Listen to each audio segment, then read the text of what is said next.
My stepmother seduced my father to kick me out, then came begging for forgiveness when I was the only one who could save her son. Hey, I never thought I'd be sharing this story, but here we are. Buckle up, because this is a wild ride of betrayal, karma, and a whole lot of family drama.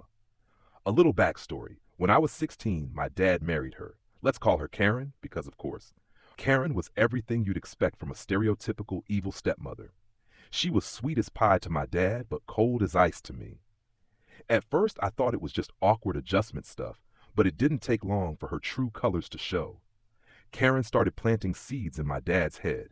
She's so disrespectful. She's a bad influence. She doesn't appreciate everything you do for her. And my dad, who was completely smitten, ate it up. By the time I turned 18, they'd convinced themselves I was the problem. They kicked me out, saying I needed to learn independence. I was devastated. I couch surfed with friends for months, worked 2 jobs, and eventually got my own place. I didn't speak to my dad or Karen for years. They didn't reach out, and I didn't either. I figured they were happy without me. Fast forward to last month. Out of the blue, I get a call from my dad. His voice is shaky, and he's rambling about how sorry he is and how much he misses me. I'm suspicious, but I agree to meet him for coffee. When I show up, Karen is there too. She looks like she hasn't slept in weeks.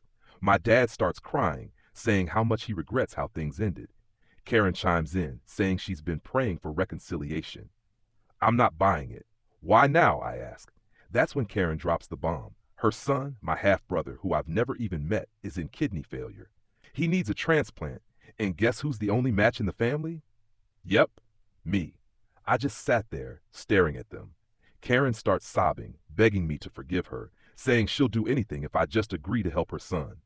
My dad is pleading with me, saying it's not the kid's fault and that I'm his only hope. Here's the thing. I'm not a monster. I don't want a kid to suffer, especially one who had no part in all this. But the audacity of Karen and my dad to come crawling back after how they treated me? It's unreal. I told them I needed time to think about it. Karen looked like she wanted to scream at me, but she kept her composure. My dad just looked defeated. I've been wrestling with this for weeks. On one hand, I could save a kid's life. On the other hand, I don't owe Karen or my dad anything. They made their choices, and now they're dealing with the consequences. I haven't decided what I'm going to do yet. Part of me wants to help the kid just to prove I'm the bigger person. Part of me wants to tell them to go to hell. What would you do? Am I wrong for even considering saying no? Or is this just karma coming back to bite them?